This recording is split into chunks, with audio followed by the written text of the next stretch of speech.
மக்களே, good morning. இன்றைக்கி வந்து பார்த்திங்கன்னா எங்கள் விவசாயத்தில் வந்து பார்த்திங்கன்னா நாங்கள் வந்து பயிர் நெல் நட போகிறோம்.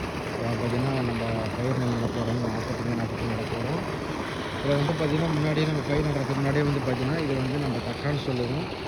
இந்த தக்கா வந்து நம்ம வந்து ஒரு 2 மாதம் முன்னாடியே நம்ம பயிர் பண்ணுறதுக்கு முன்னாடி விதைச்சி இது வந்து நம்ம சத்து கொடுக்கும். பயிருக்கு நம்ம நெல் நடுறோம், அதுக்கு வந்து சத்து கொடுக்கும். ஸோ அதுக்காக வேண்டி நம்ம இது பேர் வந்து நம்ம தக்கான்னு சொல்லுவோம். இதை நம்ம 2 மாதம் முன்னாடி போட்டுட்டு, ஸோ அதுக்கப்புறம் 2 மந்த் கழிச்சு நம்ம என்ன திரும்ப பண்ணோம்னா, நம்ம இதுக்கு வந்து பார்த்திங்கன்னா சைடில் எல்லாமே வந்து நம்ம பைப்பு சொட்டு நீர் போட்டிருக்கோம்.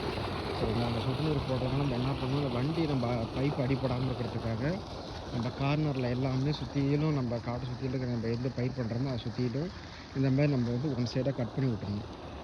ஏன் அப்படின்னு பார்த்தீங்கன்னா, நம்ம பைப் வந்து அடிப்படாமல் இருக்க வண்டி வந்து டிராக்டர் வந்து நம்ம இது ஓட்டும் போது வந்து பார்த்திங்கன்னா பயிர் நம்ம எதுவும் வந்து அடிப்படாமல் இருக்கிறதுக்காக நம்ம இது எல்லாமே பண்ணிடுறோம். பண்ணி முடிச்சுட்டு நம்ம அடுத்து என்ன பண்ணுறோம், தண்ணி எடுத்து விட்டுறணும்.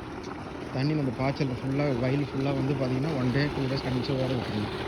தண்ணி ஃபுல்லாக ஓட விட்டு தண்ணி ஃபுல்லாக கவர் பண்ணி நம்பினோம்னா நம்ம அதுக்கப்புறம் வந்து வயல் ஓட்டி வண்டி வர சொல்லி வயல் ஓட்டணுங்க. வயல் ஓட்டினதுக்கப்புறமா தான் நம்ம பயிர் நட போகிறோம். நம்ம அதை அடுத்த வீடியோவில் பார்க்கலாம் எப்படி என்னன்னு சொல்லிட்டு. இன்றைக்கி வந்து இந்த வீடியோ. Thank you so much.